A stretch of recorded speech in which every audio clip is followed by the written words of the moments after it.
Bonjour à tous nos amis journalistes. Ny zavatra tenenina voalohany aloha zany dia ny ekipa tany amin'ny CENI solotenan'ny candidat KMMR no andray fitenenina voalohany. Donc ce sera l'équipe KMMR qui était présent en permanence au CENI qui va parler en premier. Miarabanareo ny alohantsika izahay zany ekipan'ny candidat Marc Ravalomanana larana 2020 izay za Andriamatsonina Yasina no solotenana azy tao niveau CENI sy Andriamatomamy Mamonjy eto akaikiko amin'ny Akaviavatsy izy no mandataire-ny Flora Ravalomanana teo anivon'ny national ka izy no misolotenana azy. Izahay dia tamin'ny fifidianana tamin'ny le 7 novembre aloha zany dia efa nanatrika Arniezaka eraky Madagasikara nanatrika ny fifidianana nisy teto Madagasikara ary taorianan'ny fifidianana faha-7 volana novembre ka mandrapatonga ny voan'ny voka-pifidianana tamin'ny sabotsy lasa teo dia nijanona 4 ora ka tamin'ny 4 ora tao amin'ny CENI zahay ary nanaty maso ny zavatra mitranga rehetra tao amin'ny CENI. Nahazo ny vokatra isaky ny roa-pifidianana manerana noso ny solotenan'ny candidat larana 2020 ka anananay eo ampilatanana zany ny voka-pifidianana tsy ofisialy zany fa anay ato amin'ny KMMR. Afaka nanao zay tamin'ny andro noho ny antso ny CENI hoe manova confrontation ary efa nitondra ny procès verbaux anay rehetrarehetra zay tamin'io andron'io ny apitsiny ny tena marina dia nanao confrontation izahay ary efa voarainy CENI ny ampilatanana ny confrontation nataonay rehefa niantso ny CENI dia tonga zahay nanaja ny lalàna misy ary nanaja ny fepetra napetraka. Nanatrika niaraka tamin'ny Andriamato directeur de campagne ny tenanay niaraka tamin'ny Andriamato Mamonjy mandataire ny président tamin'ny valim-pifidianana Vonjimaika tamin'ny sabotsy fa 17 volana novembre lasa teo ary le izy fomba official namohany an'le izy na dia tsy nahazo invitation moa fiantsony zareo anazy fa natsona ambava tsiraray daholo ny olona hoe tongava fa ivoaka volim-pifidianana io. Ny candidat larana 2020 Marc Ravalomanana izay toanany KMMR sy ny team dia manaiky ny voka-pifidianana Vonjimaika navoakan'ny CENI. Izahay manana legal team mpanao mpahay lalàna izany nandinika tsiraray ny PV ary nahita fa nisy tsy netikely tao anatin'ny PV nametraka zany ny legal team requety miisa 700 ary omaly alina tamin'ny 20 alina ny fetra farany fametrahana an'le izy. Nefa kosa mba hitsonjovana ny filaminana hitsonjovana ny filaminana eto Madagasikara sy ny souveraineté de Madagasikara zany dia nanapa-kevitra ny ato amin'ny KMMR sy ny team ary ny candidat Marc Ravalomanana fa nisotominay daholy ny fitoriana nataonay nanao désistement d'action zany izahay fa satria avelao ivoaka ny valim-pifidianana official izay avoakany HCC satria izay efa manaiky ny voka-pifidianana Vonjimaika nataony CENI. Izay zany androany nametraka taratasy tena nivon'ny HCC milaza fa hoe hosotominay daholy ny requety izay nataonay na lettre de désistement officiel zany nanaovanay an'io taratasy io satria tsy maintsy mitandro zay ny filaminana eto Madagasikara. Raha tsy mampaninana aloha atao kely amin'ny teny vazaly izy ho an'zareo. Nous, la délégation du KMMR ici présente, a fait un appel aux journalistes pour pouvoir expliquer certains faits. Nous étions toujours présents au niveau de la CENI 24 heures sur 24 pour suivre le déroulement du dépouillement de vote et du scrutin. On a vu tout ce qui était possible et lorsque la CENI nous a demandé d'emmener nos procès-verbaux pour faire une confrontation, on a emmené nos procès-verbaux et on a transmis nos procès-verbaux au niveau de la CENI pour qu'il y ait une confrontation et rectification s'il y a lieu.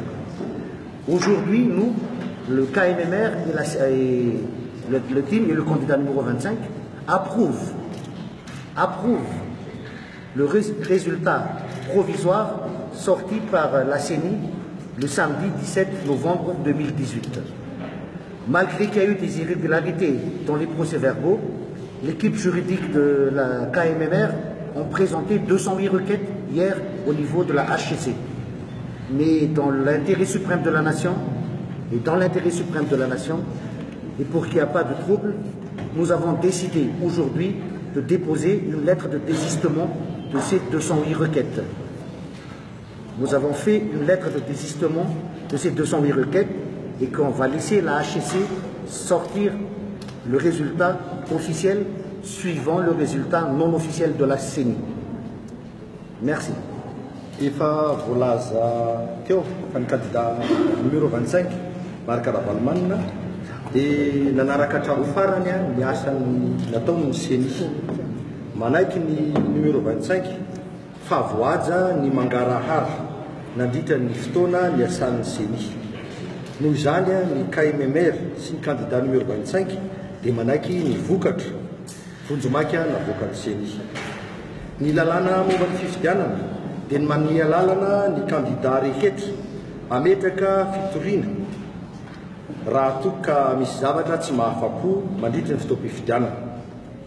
Nanana ekipa-pahay lalàna ary miara-miasa aminy KMMR sy ny candidat numéro 25. Ao anatin'ny 7 orana 2 andro ao aorianan'ny fanambarana ny vokatra vonjomaika no tokony apetraka tafapetraka any amin'ny HCC ireo fitarainana zay tiana atao.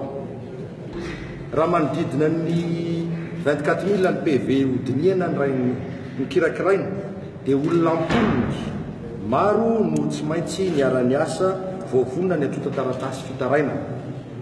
Niasa andro maro ary niasa andro manalina ny legal team ireo mba ahafahana manenjika ny fepitaona. Tena isaorana eram-po eran-tsaina eto ny fahavitihana sy ny fahavononana nasehon'ny ekipan'ny legal team tato amin'ny KMMR. Tsy nitandro asa sarana, tsy nitandro torimaso izy ireo ary sanay ny teny eto entièrement bénévolat no ny asan'ny legal team teto amin'ny KMMR ary mahabe voninahitra ny asan'ny fanaovana politika eto Madagasikara izany fihetsika nasehon'ireo mpahay lalàna izay nanampy ny président Marc Ravalomanina izany.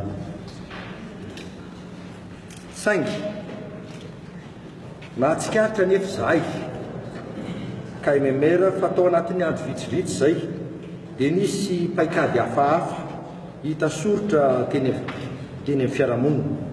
Misy hetsika toa mifono ambadika politika tazana, toa nisy ampahan'olona nitady anao izay anafoanana ny fifidianana. Nanararoatra ny fisin'ny fitarainana ny sasatsasany mba ilazana fa ny candidat roa voalohany dia samy tsy afa-po ary tsy makasitraka ny voka-pifidianana vonjomaika navoaka ny CENI. Dia ny fisin'ny fitarainana tsoratra voapetraka teny amin'ny HCC no nentina hanazavana fa tokony foanana ny voka-pifidianana satria tsy akasitrahan'ny candidat roa voalohany hono. Taoko tsara hoe hono. Noho izany toe-javatra izany dia nakafana-pa-kevitra ny candidat numéro 25 ny président Marc Ravalomanina ary naniraka ny legal team mba hanao taratasy fisotonana ny fitarainana rehetra napetraka mazava tsara eny amin'ny HCC. Aleon'ny candidat numéro 25 Marc Ravalomanina napetraka mazava tsara ny fitsipy-dalao, tsy mangataka ary tsy mankasitraka ny fanafoanana ny fifidianana efa vita tamin'ny 7 novembre 2018 ny candidat Marc Ravalomanina. Tsy mangataka ny fampiemorana ny fifidianana fiodinana faharoa ny candidat Marc Ravalomanina.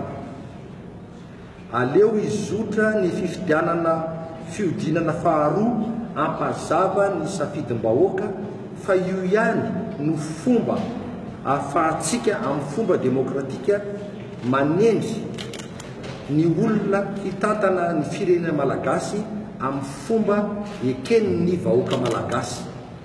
Izahay zany dia manantitrantitra ary manamafyetona fa ny KNNR dia nanaiky zany fangatahan'ny président Marc Ravalomanana hisintonana ny fitoriana sy ny fitaraina rehetra eo amin'ny HCC zany mba tsy ilazana fa hoe tsy makasitraka ny voka-pifidianana navoakan'ny voka-pifidianana vonjimaiky navoakan'ny CENI. Misaotra anao mpanao gazety.